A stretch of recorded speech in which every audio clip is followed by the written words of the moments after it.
Hey, what's up, Spartan Nation? Welcome to another episode of the Spartan Nation Podcast. Here with myself, Matt Lonsberry, and my co-worker, Ada McCrone, part of the Fan Nation network of Sports Illustrated. We'll give a few seconds here for some people to jump in. But yeah, today we're gonna kind of give our reactions to what we saw on Saturday at Michigan State's spring game / open practice. A lot to talk about the quarterbacks, obviously, but we also want to get into some other standouts and some transfer portal news that occurred that day and in the days following. And then if we have time, we'll get into some basketball stuff too. But let's go ahead and jump into just our reactions to the open practice. It was nice to be in the press box with you, Aiden, and just kind of bouncing ideas off each other, what we saw. So who stood out to you from the practice that we got to see? Yeah, so I wrote an article earlier this week about kind of three standout players. For me, at least, I was a little more focused on the offense because the offense was kind of on our side of the field where we were in the box. So really, three guys that stood out to me. I said Jaron Mangum, Noah Kim, and guard Gino Vandemark. Jaron Mangum, running back transfer from USF, came in, brother Jaden Mangum. He, wasn't really talked about. He did have a 15 touchdown season 2 years ago or 2 seasons ago, which, that's really good. Um, so yeah, that kind of went a little under the radar, but he really showed in that practice what he could bring to the team and kind of how unique he is. And he really has power that no other running back has on this team. And then Noah Kim, we're gonna talk about the quarterback battle a little bit later, Sure. but he just he did stand out in those 2 minute drills and just kind of throughout practice.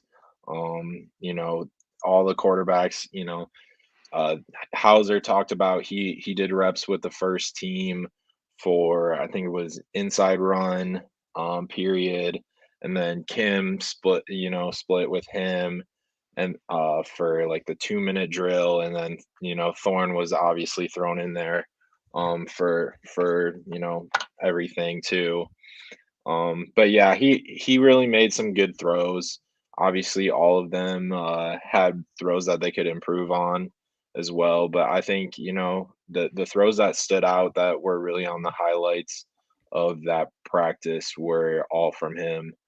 And then Gino Vandemark, he's replacing Brian Green for starting guard, and that's kind of that's a big deal with that offensive line. Right. Really kind of you really want to establish the run game again after last year was not as good. So, kind of complementing that Jaron Mangum, but also complementing uh Gino Vandemark and that line as a whole kind of, that running back room got better, but also that offensive line. And Gino Vandemark is his third season in this program. So, there's an expectation for him that, he already knows, and, he's healthy now. He battled a little bit of injuries last season. So, yeah, that's kind of where I'm at for that. I didn't really say anything for defense, but I did want to say one name for defense that did stand out to me was Ken Talley, the Okay. transfer from Penn State, defensive end. I thought he did well in a lot of the one-on-ones with the offensive line, and he was in there. He was really just physical, and that's really all you can ask for right now in the spring, and until you get to get in game situations, you can see what he's really made of. But yeah, I think he stood out in the one-on-one reps, along with that run game. So yeah, that's kind of where I'm at, and those are four guys that really stood out to me on Saturday. Yeah, I'm kind of with you. Like, and we talked about this in the press box, but just the physicality that Jaron Mangum runs with, and you look at him and he's a big back. Like he looks like, try to think of a guy to compare him to, like not a Derrick Henry, but like Derrick Henry's kind of a Yeah. freak, but like that kind of like big back though, who looks like he can run through tackles and get Hmm. you tough yards. Um, I mean, for and MSU fans, you can compare him to Le'Veon. I mean, there you go. I don't know. He's obviously that's high expectations, but there Sure. is like a similar body build and kind of prototype there. Right. And I will say about Jaron Mangum, Michigan State really needs a third and short, second and short down back to get a tough yard. Like they had so many issues last year of just coming up with a yard or two when they really needed one of those short yard situations. And even going back to 2 years ago, and this is probably has more to do with maybe the offensive line, but even I remember on multiple occasions, like Ken Walker getting stuffed on those short yardage plays. So some of it might be play design, some of it's the blocking scheme or offensive line play, but just having that big strong back to convert those third or second and shorts, or maybe even fourth down too, is kind of a overlooked but vital piece of the puzzle for Michigan State maybe this year. And I think maybe he's that guy who can be that for them. I agree with you on Kim. I think he had arguably the most like, or the biggest like wow throws of the day, like that really jumped out. Um, and then a couple throws that he probably would have liked to have back too. And like you said, we'll get into the quarterbacks a little bit later. Um, and I no like specific offensive lineman jumped out to me, but just the sheer numbers. Like I know we've heard about it, with Jay Johnson and Mel Tucker and Chris Kapovich talking about the numbers that they had. But when you actually see it, being there last year and seeing a couple of defensive linemen walk-ons helping out and just so few bodies, and then just seeing the difference this year, it definitely was striking. Um, and obviously, you need the five guys or top seven guys who are going to rotate. You need them to be better than the top five last year. But also, I mean, that amount of depth can only be a positive. Um, and hopefully that comes to fruition for them this year. But even if it doesn't, like you can see that there is a lot of building going on with that position group. And, even going back to the end of the D'Antonio era, Michigan State had some problems up front with depth and things like that. So this might be the start of building up that position group and getting it to a level where you can start competing for Big Ten championships again. I know that's a kind of a long way off based on what we saw last year, but like it starts in the trenches, and what they had there stood out. And then another guy I'll throw out there that you didn't mention was just Jordan Hall, and I know you and I talked about him quite a bit, but the dude just looks like a third-year guy, not a freshman. It's kind of crazy when you see how big he is, Mhm. how defined he is. He looks like he's been in the strength and conditioning program for 2-3 years already, and he looks like a guy that the coaching staff's going to have a hard time keeping off the field, and that's a excellent thing to have. As deep as they are at linebacker, and they are. Um, you got to get like Mel talks about this. You got to get your best 11 on the field, and he looks like a guy who is going to be in that best 15 to 20 range at least. So it'll be interesting to see what they do with him moving forward. I'm assuming he'll probably start out with some special team stuff. Maybe you bring him in for situationally because he does have good sideline to sideline speed. So, but yeah, definitely a guy that we're excited to see on the field. And I mean, I don't know. I'll just throw this question to you. Of the last three, I guess, recruiting classes, I think Mel's had three, I believe. Mm, yeah. Um, in my opinion, I think Jordan Hall might be the most like instant ready guy. Maybe that's not even a hot take. I don't know. Did anybody else jump out? No, I don't. I don't think it is. I mean, you think of the guys who came in immediately, like Charles Brantley came in and Yeah. he played pretty much immediately. Even Keon Coleman really didn't play much until the end of No. the his freshman year. I'm trying to think of guys last year who really like came in immediately and didn't really play out of necessity because you think you're like, okay, yeah, there's a lot of D line kind Right. of guys who played last year, but they were playing out of necessity Like Zion with Young. injuries. Yeah. Yeah, exactly. So yeah, I mean, yeah, Jordan Hall just I think a lot the players like him. Cal Halliday said multiple times in the press conference, he's very mature for his age. Right. Um, and just like everything about him. And then, just looking at him, you're like, yeah, this dude looks like a junior. Like he looks like he might go pro next year. And he's only a freshman. So that's definitely something exciting. Um, there is a question here of does Darius Snow have a time frame for returning to practice? He did dress for the spring game, but he didn't participate in any of the drills or anything. He kind of just dressed up. Um, I do not know if there's a time frame, but he should be back ready for this season.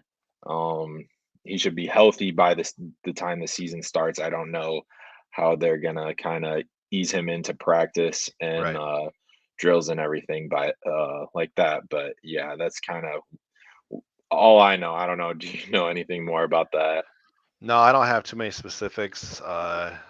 Obviously, Michigan State and Mel Tucker, they kind of keep injury stuff close to the vest, which I totally understand. Like, you don't want to tell Hmm. your opponents or whatnot, like, oh, yeah, this guy's got a bum knee. So, like, you're not going to Right. do that. But um, I was a little surprised.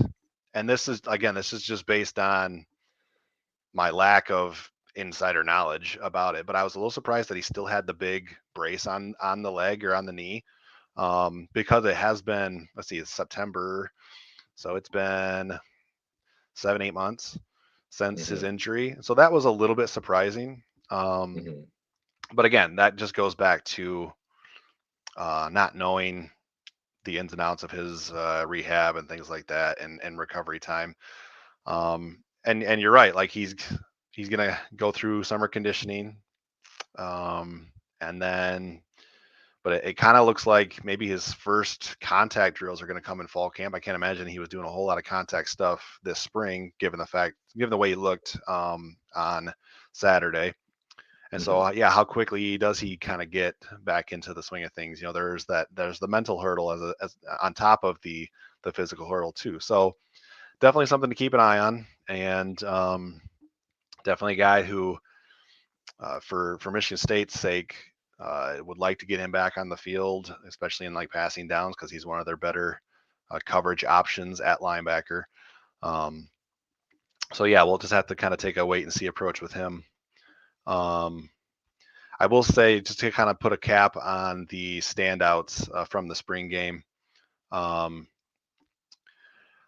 I think the two hits, like from the when they had live contact, the two hits that kind of I still remember are kind of stuck out. One came from Jordan Hall, Hmm. which was kind of like, yep, this kid, these kid can make an impact this year. The other one was Cal Halliday, just lit somebody up pretty good, blew up a run play, I think, Hmm. and made good contact in the backfield. On Cal Halliday's kind of a known commodity at this point, but just a dude who's solid. I just really like his game. He is limited in pass coverage a little bit. And I think he got exposed a little bit in space at times last year and maybe even the previous year. But as far as like a run stuffing linebacker, um, that's a pretty good option for Michigan State. A guy who looks like an All Big Ten type. I don't know. Can't remember if he was All Big Ten last year or not. It seems like he mm, may have been, maybe honorable mention or something like that. I don't remember, Yeah. but uh, just a guy I really like. And obviously with Michigan State, the defensive woes over the last several seasons, you need guys to step up and one other one, Tunmai's Adelaide, or is it Tunmise, or Semis, I'm not Yeah, sure, I to be don't. honest. It's a I tough can't one remember. to pronounce. Yeah. But he made a play where Davion Prim kind of got it and tried to bounce outside on like an off tackle run, and Tunmeese beat him to the sideline, took him down for a loss behind for my line of scrimmage. I think it was like on a third down, simulated third down or something like that. So just that kind of burst to catch up to a running back kind of Mhm. showed that athleticism that we've heard about over the last couple of months. So he's another guy who kind of jumped out a little bit defensively. So yeah, I mean overall, I'll say this about the spring game. I was a little disappointed when I found out it wasn't going to be an actual game. It was just going to be an open practice. But then you kind of look at some of the guys who were missing, and it kind of quickly made sense. I made a list here on the roster. Charles Brantley, Keon Coleman, Chris Bogle, Quavian Carter, Jarrett Jackson, Kerry Crump obviously is still suspended. Sebastian Brown, uh, Dylan Tatum. Like so, there's quite a few names here. Obviously, Darius wasn't available. Um, So kind of when you kind of look at those names, it kind of makes sense that they didn't want to split the squad up, and depth is kind of limited anyway on this Mhm. roster. We'll see what they can do in the months to come if they do anything else. I like there's certain pieces of the roster that I really like. We've talked about the defensive line, the linebacker uh, core. I think is pretty deep and loaded. Um, who else? Wide receiver, I think they'll be fine. Like Keon is like yes, Keon. Trey Mosley's a good Mhm. option. They just need somebody who kind of merges that number three guy. But I think they have a variety of options there. And Nathan Carter and Jaron Mangum in the backfield joining Jalen Berger. I think you've got some good options there too. The question marks are kind of what they've been is it's offensive line and the secondary, and that will kind of determine where Michigan State's ceiling is probably those two position groups. So, Mhm. yeah, I guess we'll kind of put a cap on just our instant reaction there, and we'll get into this quarterback debate that seems to be what anybody wants to talk about is that. So, Right. we'll get into the quarterbacks a little bit. I guess Aiden, just give me your first baseline impressions on what you saw from Peyton Thorne. We talked about Noah Kim a little bit, so maybe focus more on Peyton Thorne and Caden Hauser. Yeah. So I mean, um, yeah. So Thorne really, I don't think it didn't seem like he was getting as many reps as Hauser or Kim, but he still did.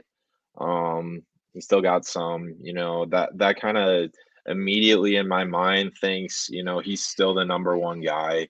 In my head, just by like that observation alone.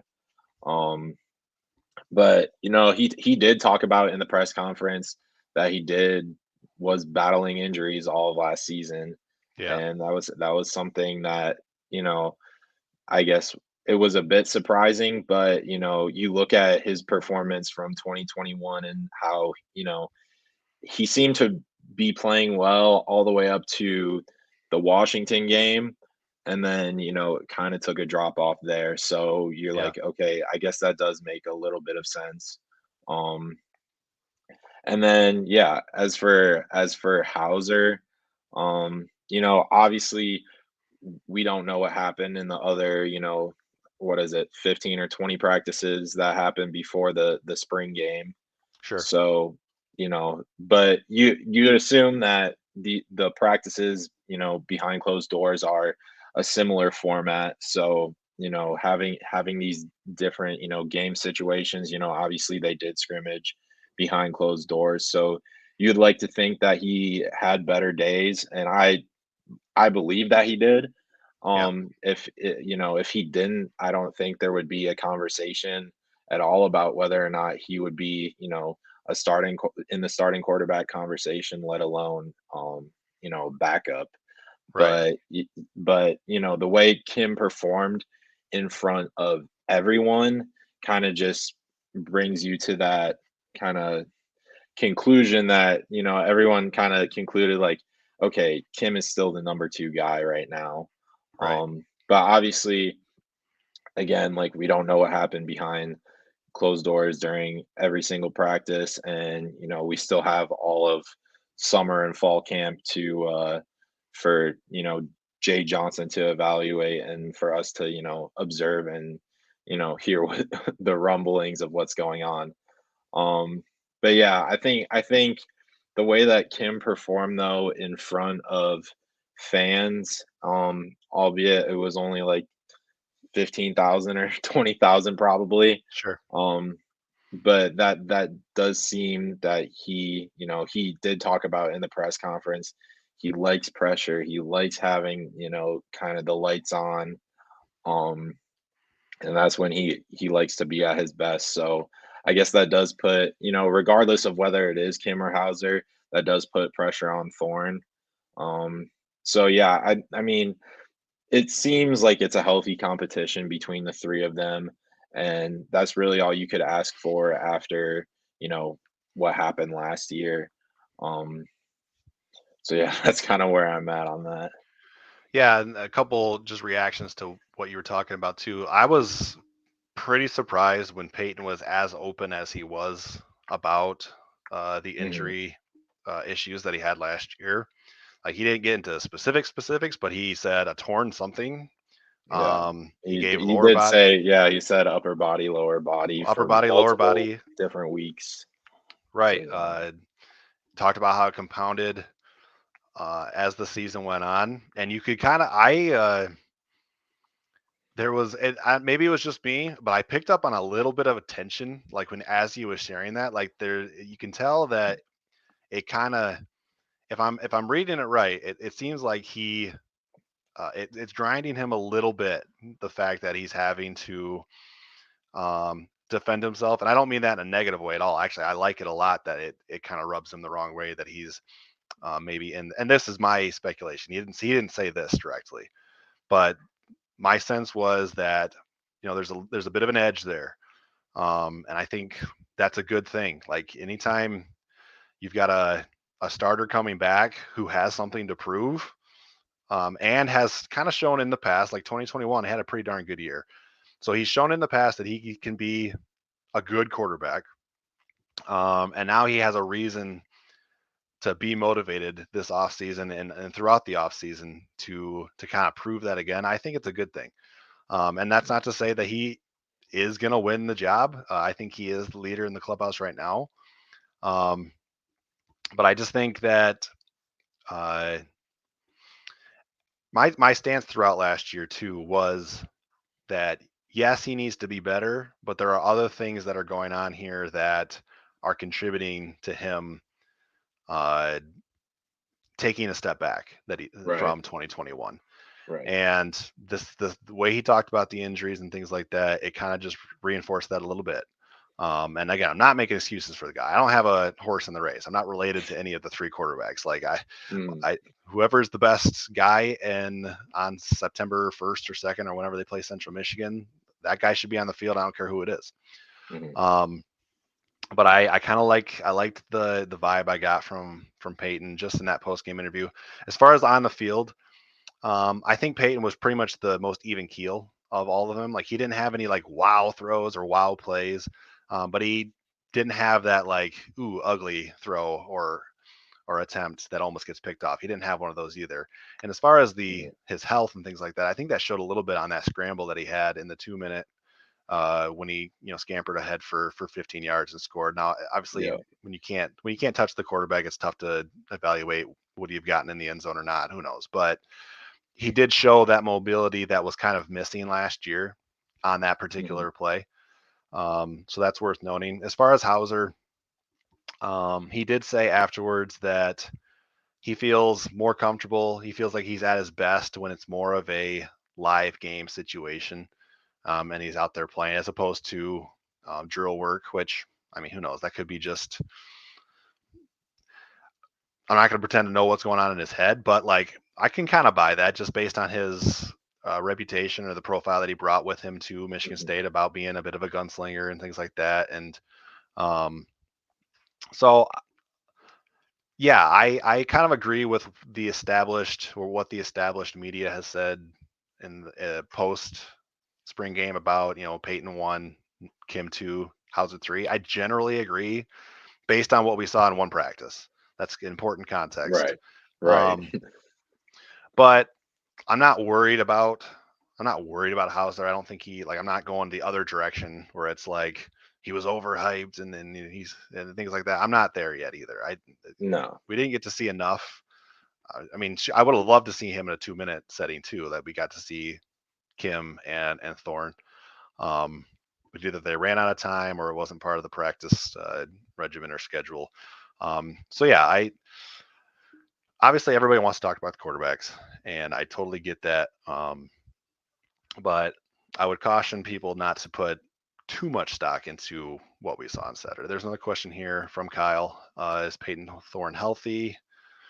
Is playing injured a mistake on the part of coaching? That's a good question too.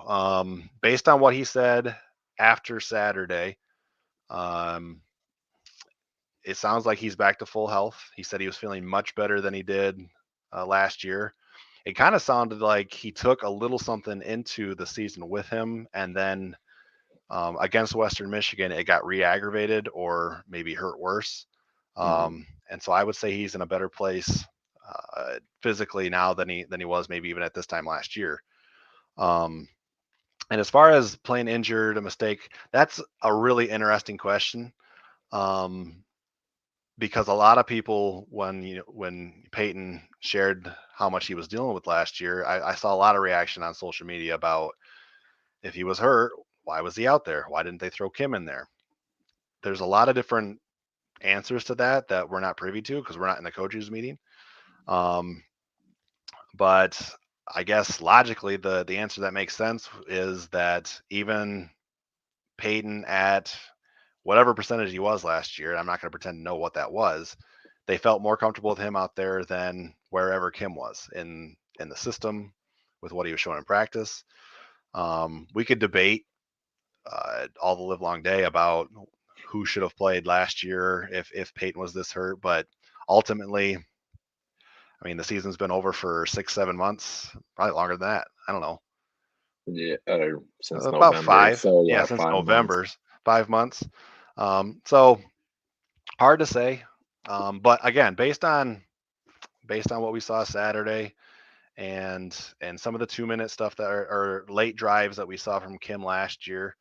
Um, if let's hypothetically, if Thorne's the starter and gets beat up again, I think they might be quicker to go to Kim this year, um, based on again how last year played out, what we saw in limited reps last year from Kim in late game situations, and just some of the throws he's capable of making.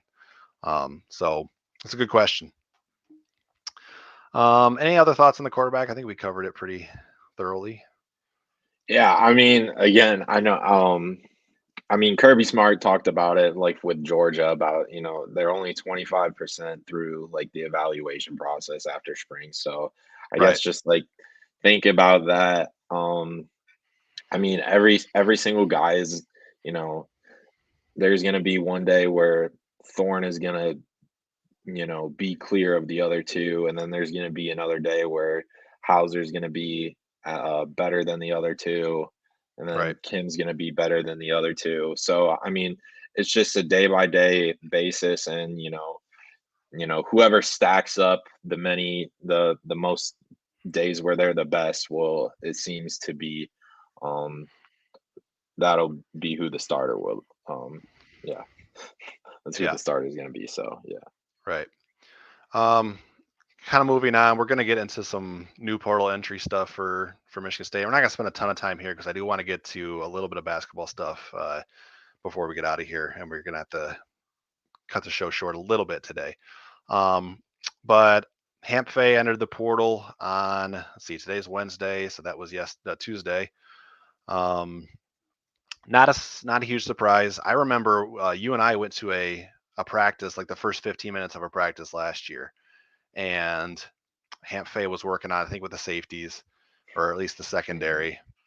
And I don't remember if I said it to you or if I just said it to myself, but I was like, he just kind of looked a little out of place there. He's 6'5, 240. It's a big guy for a safety. Tight end, I think, made more sense for Hamp Fay. If he could have maybe grown into that or bulked up a little bit more. But Mhm. just a guy who just didn't have many avenues of getting onto the field.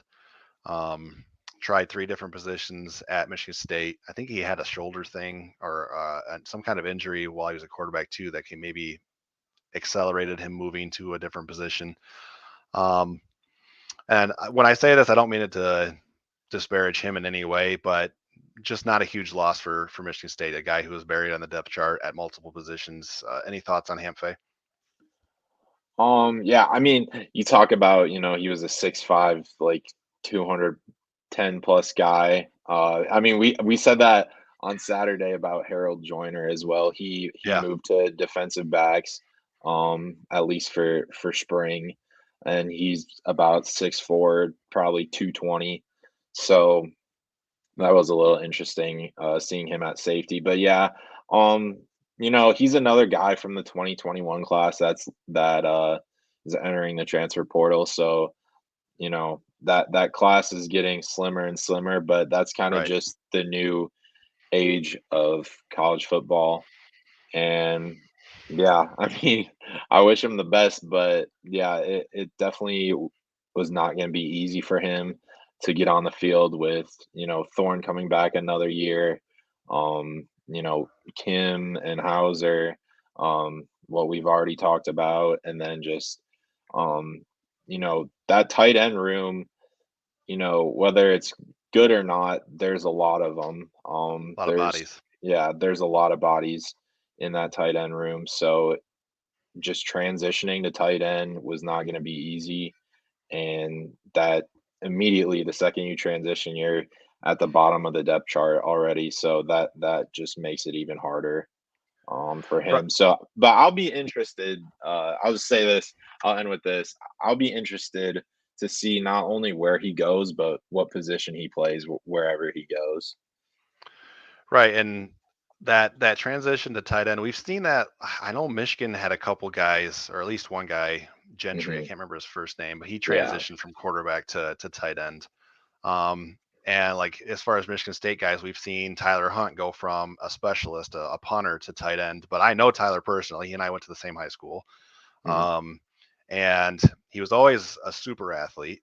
And his brother is practically a bodybuilder, like a big guy, and so Tyler got in the weight room and added quite a bit of muscle mass and things like that in order to be able to play tight end. And even with that, it still took him a couple of years to develop into. I remember like when he first made the transition, he didn't play a whole lot, and last 2 years, kind of out of necessity, he did play quite a bit. Hmm. I think like during the 11-2 season, they rotated guys, but he had some highlight plays. I think he was arguably, when you look at Daniel Barker and Malik Carr from last year, they're more receiving type tight ends, and so I would argue that Tyler was the best blocking tight end of the group last year. Um, but it's just my point is it's a tough transition. Um, and then one other guy who I'm not going to spend a whole lot of time on this, but Itavian Brown did enter the transfer portal after being dismissed from the team. Um, he was charged with a felony gun possession, um, and was removed from the team. I want to add a little bit of context to kind of what went on there, and then we'll be done with it. But obviously, Brown was one of the 7 players who was suspended after the Michigan tunnel thing. Um, and so kind of had a mark on his resume from that. And then based on what we heard from the MSU spokesperson when it was announced that he was dismissed from the team, he had been suspended from February, which would have been a second suspension because after the season ended, and I think the Big Ten came out with its rulings on what happened with the tunnel thing. And everybody, I think, except for Kerry Crump, was reinstated to the team at that time. And so if Itavian Brown was suspended in February, that means that was a second suspension, and we don't know what that was for or about. Um, and then this incident of with the gun charges that occurred, I want to say mid March, March 17th or something like that. And so he Hmm. wasn't participating. Michigan State started spring practice on the 15th of March. He was not Hmm. practicing with the team because he was already suspended going back to February. And then on March 17th, I believe, is when he got hit with, or at least um, arrested due to the gun charges, or what eventually became the gun charges. And so that was kind of, in my opinion, like it's a pretty simple 3 strikes. Tunnel thing, suspended in February, comes up on gun charges. Obviously, what happened at Michigan State this winter with the shooting, I'm sure all of this played into the decision to dismiss him from the team. Um, and so I applaud Mel and the coaching staff for not having, for not hesitating, I guess, to dismiss him from the team based on just the context of everything that went on there. And I think maybe arguably the biggest piece of that was the tragedy that happened on campus. Like I don't know. Again, I'm spending more time on this than I said I was going to, but like it just a lack of judgment based on just what had happened at the university a couple months earlier. So he's got to deal with his legal stuff before he thinks about playing football again. But hopefully this will be a bit of a wake up call, maybe. Yeah. And again, I don't have any ill will against the guy at all. I don't know the guy, but hopefully something he can learn from and go forward. Do you have any thoughts you wanted to share? No, not really. Okay. Uh, All right, we'll move on to basketball then, and this is where we'll kind of wrap up tonight's show. I Oh, will actually, just answer. yeah, Yeah, we I got was a gonna question here. say there Go ahead. is Jonathan Kim is a place kicker from North Carolina. He is coming in the summer, so it will be him and Steven Rusnick, I think. Yep. Yeah, so it'll be the two of them. So Right. yeah, there's that. Unless they add a third option, hmm which maybe, I but will like, say they are looking into the portal for more players. I know uh, Mel said that after the game Saturday. Evaluating. They did have Nebraska wide receiver Alante Brown on campus today. yep. Um, I I don't know if that's finalized or not. Obviously, you if you could add to the wide receiver room a little bit more depth, that would definitely be nice. But yeah, nothing final there, and And with with Brown, I just the think he one player. was he was a one-time Michigan State commit. Am I right in that? I I had don't heard that. remember.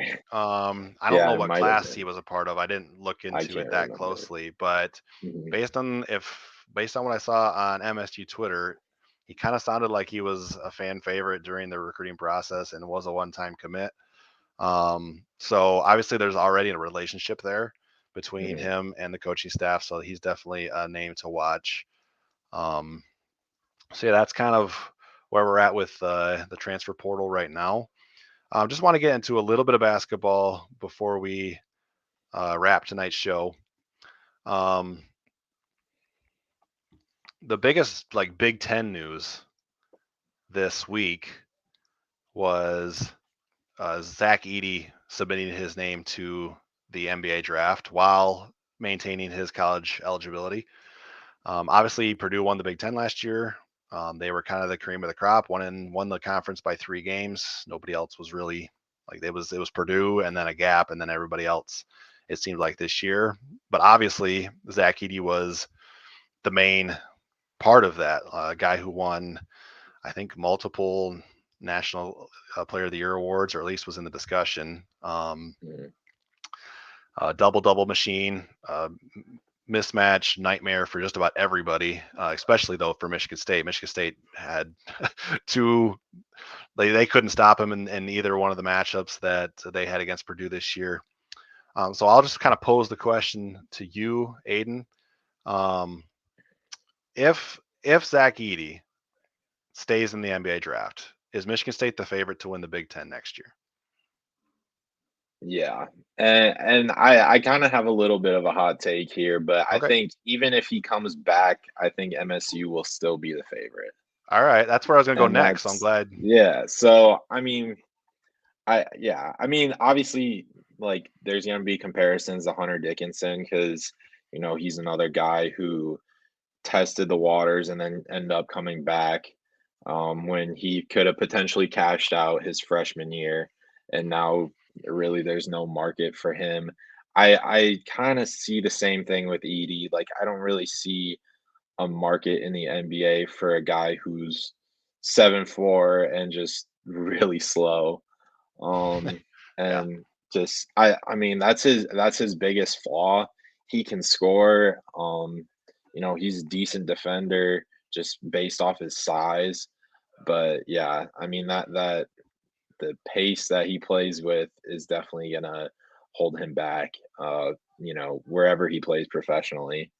right, Um, so I think that's gonna be a struggle, but I think just with the depth of MSU's guards, with Tyson Walker coming back, adding Fears, Cohen Carr coming in with for the forwards, along with Malik Hall staying. I just think that, the amount of depth that they have is right. more than anyone in the league. And I think for that reason, MSU should be the favorite to win, regardless of Edie. And just we saw in March, kind of produce flaws, Right, in that Fairleigh Dickinson game. right. So, and that's guards. So, those what's his name, Braden Miller, or Yep, yep. yeah, him and I think it's Fletcher Braden. Lawyer. Yeah. Yeah, Miller and Lawyer, they're gonna be sophomores, but they can't, you know, immediately gain a ton of experience that, someone like Tyson Walker has right. overnight. So yeah, for that reason I think MSU should still be the favorites. Yeah, I think you can expect Purdue's guards to take a step after, from freshman to sophomore year. But Mhm. I mean, you touched on it with AJ Hogard, Jaden Akins, Tyson Walker. I'm like, that's arguably, as far as a guard trio, I think that stacks up with just about anybody nationally, much less the Big Ten. Mhm. As far as just having three really solid guys who you can put on the floor at any time and in most situations, offensively and defensively, and you're going to be in a good shape. In a good shape. Um, the intrigue there is what happens with the younger guys, Holloman and Fears. And I think you talked about depth. Um, Depth was such a concern, especially early on this season when Jaden was down or nicked up, and Hall was nursing his the stress fracture in his foot. And man, depth was really limited. You only had 10 scholarship guys. You had two true freshman centers who were getting their first taste of college basketball. Um, so it was a huge concern. Just the difference a year can make. And when you Right. sign the number three recruiting class in the country, that obviously is a big part of that. But yeah, they're in good shape. Um, that's interesting. I was going to pose the question to you, even if Edie comes back, are they the favorite? Um, Mhm. you make a compelling argument. Like guard play in modern basketball is where a lot of games are won and lost, and you can make up for a mismatch in the post. The thing about Edie, you mentioned it a little bit. Outside of free throws, which he was a decent free throw shooter. Seems like he shot in the mid 70s, I think. Mhm. But as far as like game action, I can't remember the guy shooting the ball outside of 6 feet. Like No. I don't I can't remember one, and I He don't he you know reminds you he reminds you of kind of like a Ethan Happ kind of guy who yeah, he didn't really shoot much outside of, the paint at all. right. And Hap it was like the footwork. He had really good footwork in the post, and then for Mhm. Edie, it's just what are you gonna do? He's 7'4" and got Right. wide shoulders, and if you are buying him, you're probably gonna get clocked in the head by an elbow or something. So it's just Mhm. a tough matchup down low. But yeah, I'm with you. I don't know how his game translates to uh the next level. Even as a rim protector, it's hard to imagine. Mhm. So I do expect him to come back for his senior year. Um, and I do think it'll be Michigan State and Purdue at the top. Mhm. Um, and I haven't looked at next year's schedule, or it's probably not. It's not even out yet, I don't think. But No. hopefully, because sometimes in the Big Ten you get those situations where you only get one matchup with a conference Right, opponent. It's at right. somebody's home in a way. Hopefully, there are two games between Michigan State and Purdue next year. I would just prefer that. Um, so and could be to the best games in the Big Ten next year. Um, let's see, what time is it? 7:15. Yeah. So, any closing thoughts? I guess with basketball. ESPN did update their way too early rankings now that a few of these college guys have made their decisions. Duke's up to number one after their leading scorer. I can't remember his name, Yeah, Kyle Filipowski or something. Filipowski. Yeah, Yeah, Filipowski. He's back, and so Duke's at number one. Shocker. And then Michigan State moved up from number six to number three in ESPN's rankings, and that was due to Walker and Hall both coming back. And so, like, there's no shying away from the expectations from next year. Uh, and after this last season, making the Sweet 16, getting out of that first weekend, I think was such a big thing for Michigan State this year. mhm, Just to because they have some momentum on the recruiting trail, but like just from a national perspective, though, of remaining in that fold, and not that it's based on 1 year or anything like that, but just when you haven't been to the second weekend in a number of years, you can kind of be forgotten about a little bit. And so to upset Marquette and to play arguably the game of the tournament, but against Kansas State, right. um, like it just that national spotlight being on the program again is a good thing. I think you're already seeing that in recruiting this year with Kurt Tang committing. Jesse McCulloch is going to announce his decision tomorrow. That's a four-star center out of Cleveland, Ohio. Yeah, Ohio. Yep. Yep, and it's down to Michigan State, Xavier, Alabama, and Virginia Tech. Michigan State's leading the crystal balls for him. So the program could be getting more news or more good news tomorrow. So just a lot of good positive momentum for the program right now. Yeah, definitely. I mean, yeah, just closing out on kind of the expectations, you know, that team, this MSU team, Purdue, that I mean, they ran through the Big Ten, they're Right. definitely made for the Big Ten, but MSU seems to be built for, a tournament, and just nationally, to Yeah. contend with other teams, and just the different styles of play that they can uh, play, makes them a little bit more versatile than Purdue. But yeah, for recruiting, obviously Kurt Tang, you got McCullough coming up, committing tomorrow. I think it was 4:30, Yep. to be exact. So yeah, there's definitely a lot of momentum around the program. Obviously you got that freshman class. I think that's really going to be the biggest thing is who can make the biggest impacts and how much of an impact can they make next year, especially you know Booker. I think that's the biggest one. Just how Right. much of an impact can he make? Like what does he bring? Can he play at the four while Sissoko plays at the five, or Carson Cooper plays at the five. In a small ball lineup, obviously, I'd like to think that he'd be playing the five, and that I mean, a lot of people who've been following recruiting are really high on Cohen Carr and think he will make the biggest impact of all the Hmm. freshmen coming in.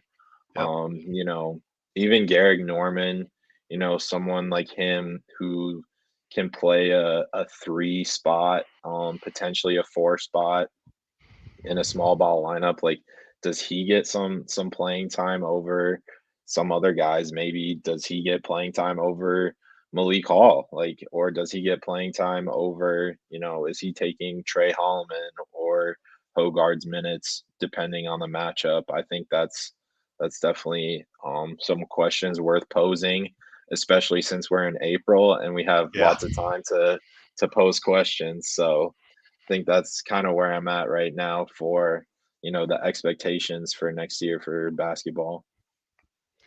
Yeah. I know most people are excited about summer, especially those who are in college or high school, and you can speak to that, Aiden, as far as finals coming up this week or and things like that. But since I've been out of college and maybe even going back into my last couple years of college, I've always been of the opinion, let's just skip summer and get to football season, because I'm always ready for the new season, more content, more things to talk about, and more relevant conversation that you can tangible conversation is probably a better word than relevant. Mhm. So yeah, I'm looking forward to it. It's kind of that time of year where we'll take a little bit more time to rest up and kind of gear up for the next year. Um, but before we know it, Big Ten Media Days will be happening in July. So, but thanks for tuning in, everybody. That's what we're going to call it right here, and we appreciate you guys coming out and following us.